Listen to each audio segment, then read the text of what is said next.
Grab a cup of joe, buckle up, and let's embark on a journey of self-discovery, creativity, and entrepreneurship. Let's get rolling. Welcome back, everybody, to this episode of Rhythm of the Road podcast.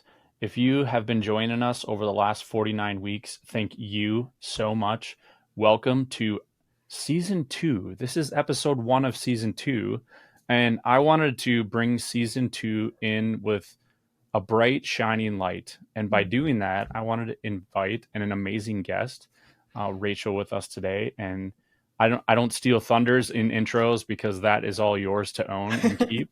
But Rachel, here's my first humble brag of the day. Rachel is a Box 7 Media client with her podcast, Business of Apparel. She's been with us for well over a year. Yeah. And she is just climbing the charts with listeners and reaching new audiences. And she's got just a really incredible story. And when we talk about the rhythm of a road and her journey, and I think it's the perfect picture of what an entrepreneurial life looks like, especially like myself, coming from a corporate space first. Mm-hmm.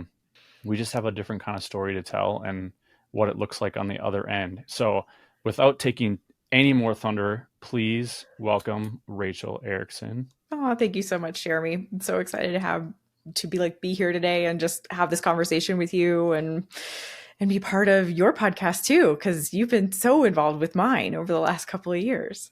Yeah, it's been a blast. And I think one thing that Rachel and I hit it off really well in the beginning was because I have a love for like the apparel industry, and as a performing musician, and I wear, the stylish black t-shirt hundreds of shows a year.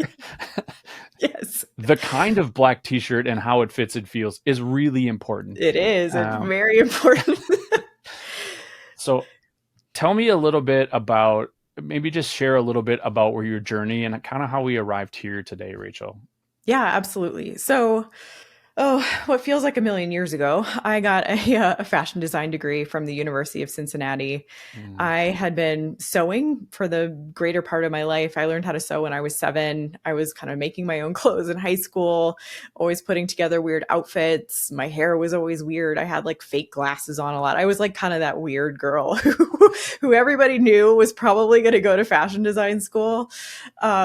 And when I got my degree, I really found out that the most creative outlet for me was on the technical side of things. So even though I was always really creative, I also was always pretty good at math and logic. And that was kind of the marrying of those two things that really stuck out to me. So when we were doing pattern engineering and using fractions and math and geometry to make garments fit the body better, that really hit me. And that was what I wanted to do with my career.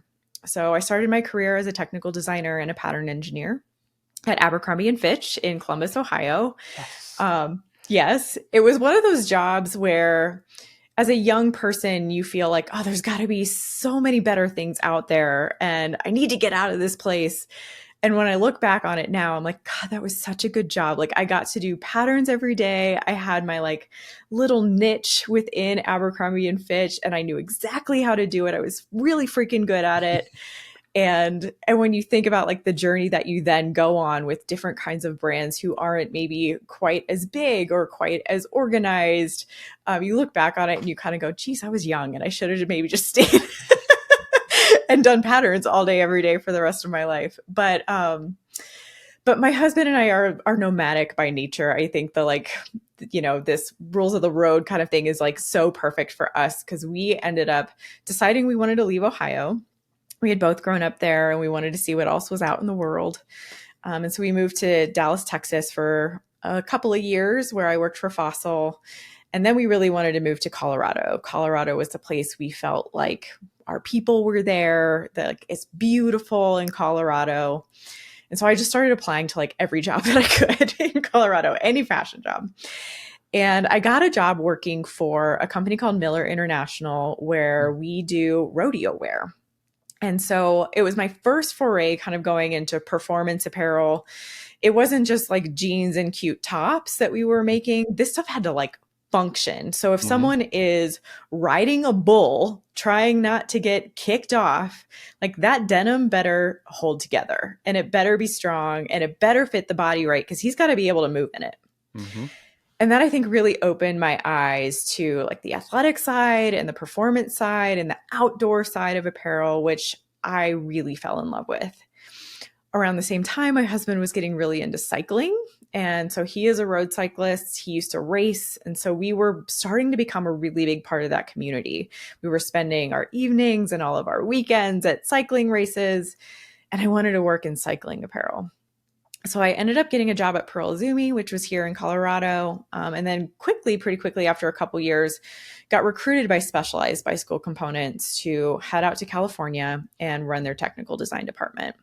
And this was a really cool opportunity for me because I finally I was like craving the chance to lead and to manage a team and kind of pass on like the knowledge that I had and give it to others who were coming into the industry fresh and new and as like interns and assistants. And I wasn't really getting that opportunity at Pearl. So this was really like the great, perfect next step for me. Mhm. And I stayed at Specialized for a little over 5 years. If you know anything about Specialized Bicycle Components, that is a really long time to stay there. We see a lot of people either be like, they're like 1 or 2 year people where they come and go really fast. You're about 5 year people, which is kind of the bucket that I fell into, or you're a lifer and you kind of just stay forever and ever. And after 5 years, I had taken on several different roles. So at one point, I had actually been asked to come out of like the design side and the technical design side of things and learn about the business side of apparel. And I didn't want to. I was like, no, thank you. I have zero desire to learn that stuff. Like someone else can handle it. And they were like, Rach, we don't have anybody else to do this job and you understand all of it because you've been with us for long enough. Like we really need you to step in and step up and just help the team. And as much as I didn't want to do it, it was the best thing I ever did in my career because for the last 2 or 3 years that I was there, I learned how to build a revenue plan, how to build a line plan, how to recognize good and bad margins, how to wrangle a team and make sure that everybody was really jazzed about what we were working on every season. And as our senior product manager, when I left, I was managing both our inline team and our custom team, trying to merge all of the different processes that these two separate teams were doing into one. And then we also were able to almost triple our revenue year over year. So we had been going from like $25 million year over year, every year that I was there. And through a lot of the work that I had done with my team and with my managers and stuff, we were able to pull in $60 million in a year. And that was when I said, okay, I think I've learned enough to be able to really help some other brands and take what I've done here at Specialized and apply that through like some consulting and some freelancing work. And when I started Unmarked Street, I really thought I'm just going to do some freelancing work. I had a lot of friends who did it. I was just going to go out and kind of offer my services. And after about 5 months, I had so much work on my plate that I needed to hire a team. And I ended up loving having a team. And so now we are a full-fledged apparel development agency where if you hire me, you also get my team. And we kind of come in with the full force of production and development behind you. And we take over all of that work for our clients and they get to enjoy being a CEO again because they don't have to worry about product. And part of what I love doing is just kind of getting the word out there about the industry and what we're doing and how the big brands actually function and like sharing that information with the world because it's not really out there. And so the podcast and getting to meet you and work with you and your team has been a really big part of that and kind of educating the public about what really goes on inside of those like big corporate walls. Wow. Like I've known you for a year, but even just hearing that is like, wow. So I have a couple of things that, and I'm going to kind of pick this along your timeline a little bit. Yeah. Going back to your first time in Colorado, because I know you're back there now. Yes. So congratulations for landing and feeling finally comfortable back at home. Thank you. I didn't know that you were in like the rodeo, that space 10 years ago when I was touring. We were actually sponsored by Cowgirl Tough and Be Tough Jeans. No So way. I absolutely know the amount of rugged ability that those things need to have. And I will tell you, 10 years later, I still have my first pair of those Yeah. because they're that good. And I can do anything to those jeans. So Yep. I can be a testament to what it takes to make sure that those are done well and right. So I can imagine the headaches that you may or may not have gone through in creating those opportunities. Yeah. Um, I think one of the most important things that I love about what you do, and it aligns a lot with what I do in the music world, is I share knowledge that the masses don't ever get Right. access to. And I think that Right. that's the important piece is they don't get access to it. And you do that so well.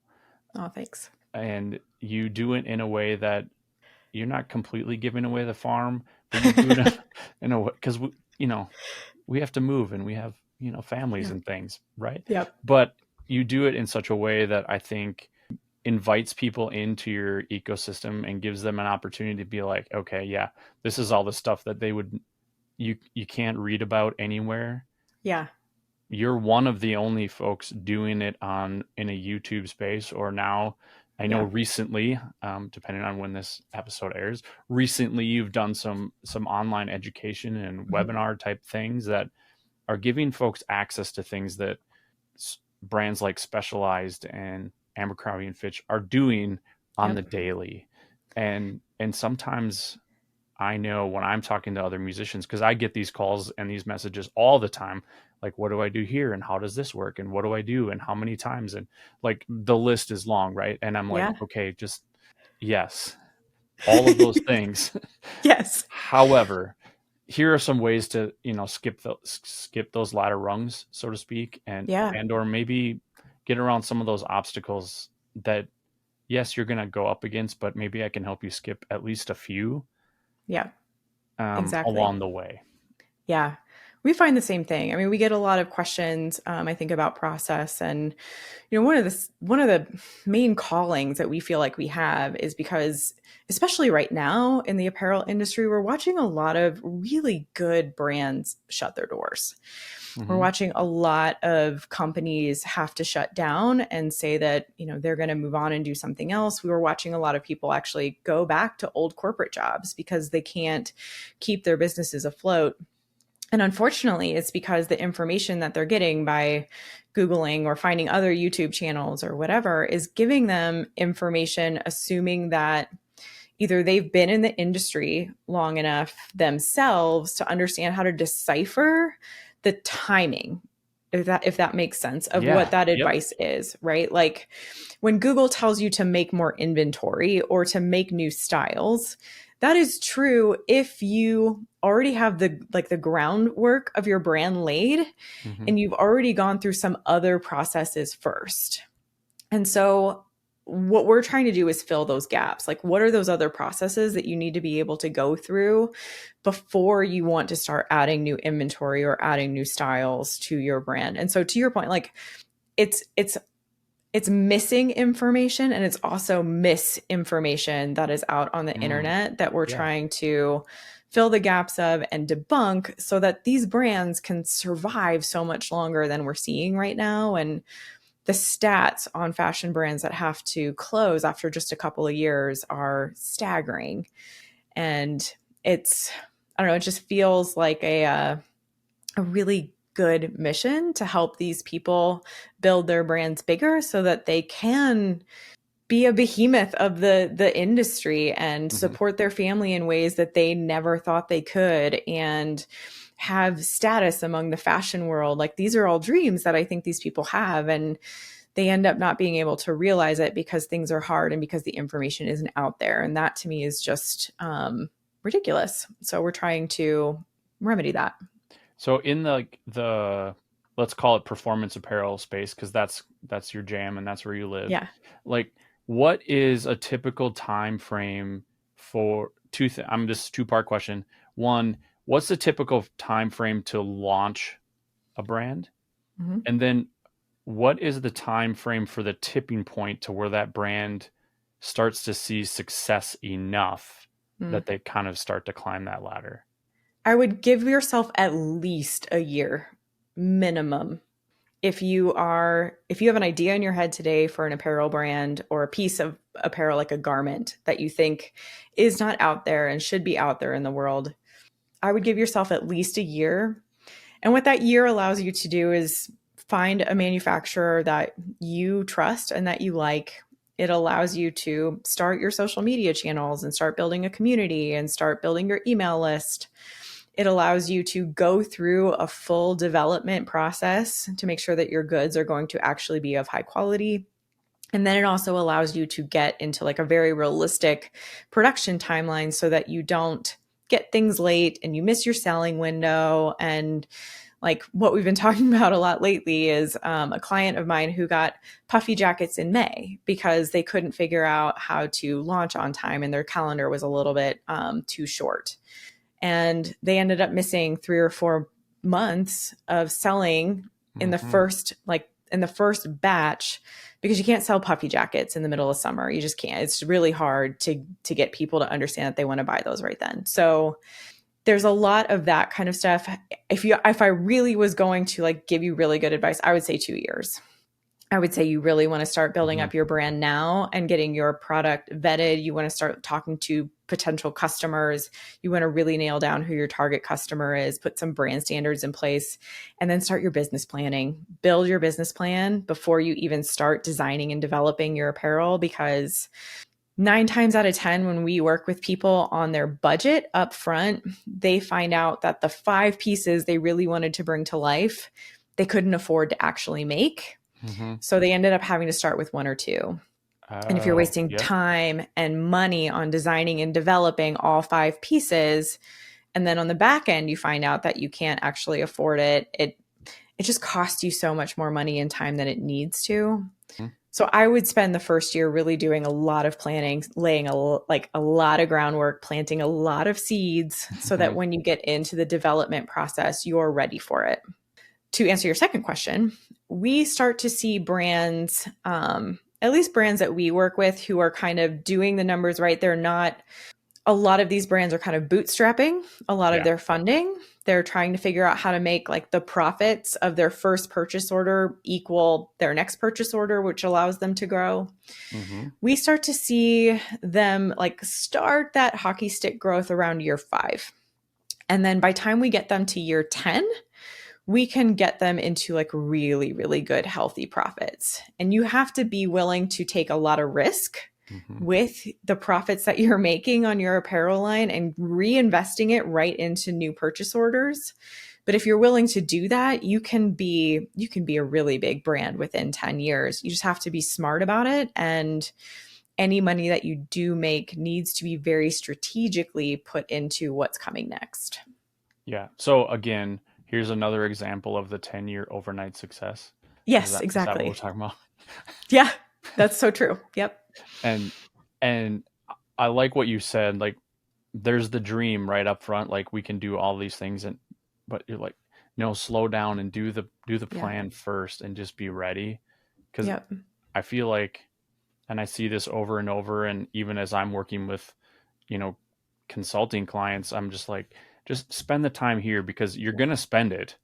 Oh, yeah. But either you can spend the year now and then be prepared, or you can not do that, and you're probably going to spend more than that after the fact, and it's going to be lots more headaches, because it's so true. You end up in frustration mode. Absolutely. And actually right now, where the economy has been a little bit tough, especially for the fashion industry, is the perfect time to slow things down at your brand and think about building that process, putting SOPs in place. If you didn't take the time to put a budget and a business plan together before, do it now, because we're noticing that because things are a little bit slow and there's a mass amount of excess inventory at a lot of places, you can take this moment in time to pause on new developments, new purchase orders, new inventory coming in, to build all of these processes. And that's what we've been doing with a lot of our clients recently, is taking this moment to pause, trying to continue selling through what they have instead of putting more on the books, and really building out a process so that when things turn around in this economy, and they 100% will, we are ready to go. And we're just going to hit the ground running with this new process that we have, and we're going to know exactly what we're doing. Right. Because then it becomes just executing what we have. Yep. And if we know that Exactly. those SOPs and those systems and that foundation work, then you can just pour rocket fuel on it and just, Yep.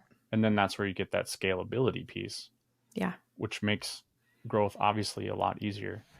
So Yes. if I was a new person and interested in the performance apparel space, and one of the things you said was, if you think that there's a garment out there that isn't currently represented or and needs to be available to a community and audience and distributable, where do you even begin to start to research whether that's a thing or not? Yeah. So much of it starts with market research and customer research and asking people that you think would benefit from that garment being out in the world, asking them what they think about it. And we have some business of apparel online course graduates who are out there doing this right now with their customers. They are doing a ton of customer surveys. They are getting a lot of great insights into like, what is it that I didn't think of? And what can I put into the design of this garment that is going to make it even better than if I had done it on my own? And it's that community building that not only then gives you a better product, but it gives you like a kickstart to building your community in so many different places too. And so when that product finally comes out, they're excited for it. They've been a part of the process. That is 100% where I would start, is picking a name, maybe for your brand. It doesn't need to be the name that lives forever, but Mm-hmm. getting that like handle on as many social media accounts as you can, and just start talking to people, asking them what they think about your idea, and starting to drum up excitement about it. Right. Creating that opportunity for digital real estate and Yeah, owning all that. So even if you don't think you need it yet, you buy it now, or you exactly. at least retain it for as long as you can. Yes, definitely. I think like a perfect example that I've experienced, and I made the joke earlier, right, of the drummer who wears the black t-shirt because Yeah. it's the industry standard for musicians, right?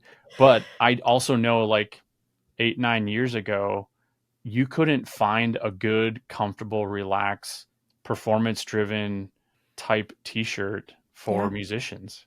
But then now we see things like BLT, or Hmm. what is it, BYLT, and Yeah. the true basics. And Yep. there must be 5 to 10 brands now that literally you can bulk order, comfortable, performance driven, long lasting, doesn't fade in the wash, all of those kinds of things. Like, I can only imagine those brands did all of that research as we were all asking for that, because we were going through them like a dime a dozen. Literally, Yeah. it was ridiculous. Yeah, absolutely. And someone was smart enough to say, hey, there's a market for this. And it might seem simple. Now, I will say creating a t-shirt is always the most complicated project. It sounds like it would Creating a be. really good t-shirt is very hard. Everyone's got an opinion about it, and there are so many like different ways to create a good t-shirt, but someone saw a gap for that and knew that there was a good way to get that out in the world and how relevant it would be for so many different people. And I mean, you think about the kind of businesses that they probably have now 10 years later, Mm-hmm. and it's probably exponential. So, do you see a model in the performance apparel space for something more subscription based rather than like a traditional like brick and mortar store or something of that nature? Yeah, that I think that would be a really cool way to, I mean, cycling kits is something that I could definitely see that going for, like where the guys, especially the roadies who are out there and like want a cool kit, every once in a while, if there was some sort of subscription base where like every month or every other month they were going to get a cool new like bib short and a jersey that went with it with a pair of cool socks, Mm-hmm. like I think that would be money all day long, because these guys nerd out on like some of the trendiest things in the industry, and the way that they look on their bikes is so curated. Like these guys have like, if anybody's been following me on YouTube, we do a 2-wheel Wednesday series Mm-hmm. where every once in a while we kind of go through what we call the rules. Now there is actually a book of rules if you are a road cyclist, and they're all kind of unspoken, but they're also written down in this book. And so many of them have to do with like how you wear your apparel, how long everything needs to be, what do your sock color need to be against your shoe color. There are so many different nuances to it. And so if you could really nail that, and I think get them some really cool kits on a regular basis, that would be such a rad subscription model for the performance apparel space. And I'm sure that could be blown out into lots of different sports, but Sure. that's what comes to mind for me. See, now you have me a little bit like scared because I bought a bike last fall and I haven't even ridden it yet. And now I'm like, I don't know what to wear and what does that look like? And like I ride all past all these people with jerseys and I'm like, I'll just keep running. Yeah. Nobody judges the runner. Jeremy, I got you. If you have any questions about cycling apparel, I could talk ad nauseum I'm gonna about call cycling you. apparel. We'll set up a different call and we'll Okay. you can help me. This is like Rachel, tell me what to buy. This is what I do. Yes. Start something new, just go to the expert and say, just tell me what to buy. Yeah, I'd be happy to do that. I love it. So tell me something that you're working on next. I know you have some new exciting things that are coming. I've heard of a brand update that's coming very, very soon for you. Yeah. That I know that we at Box 7 are really excited about because it's super cool. And most importantly, and my audience hears me talk about this all the time, it's real, it's authentic, and it's Rachel. And if there's a message you hear, like that's so important when you're talking about personal brand for sure. And she's done a great job of now infiltrating it across her entire business. And I think that's wonderful. So maybe if there's something that a nugget you can leave that if there are people who are interested in this space, I know I always am. And someday when I have that golden pot of money sitting on the side, I'm just going to call you and then we're going to make that happen. But I'll make sure to do the planning first. We'll help you with the planning. That's okay. We're here for that too. Just sign me up. Yeah. But I think when it comes to the brand rebuild, so when I went into business for myself, I knew nothing about entrepreneurialism. Like I thought I was going to climb the corporate ladder forever. And I had reached out. So my sister and her husband are graphic designers and they do brand packaging and they are amazing at what they do. And so they were able to kind of come in and help me figure out a brand package for my brand. And I wanted to look very professional. I wanted to look very reliable. And so the color palette that we put together was that 100%, very navy blue, which is very trustworthy, and kind of like some brown tones and some beige tones, which kind of made it feel very neutral.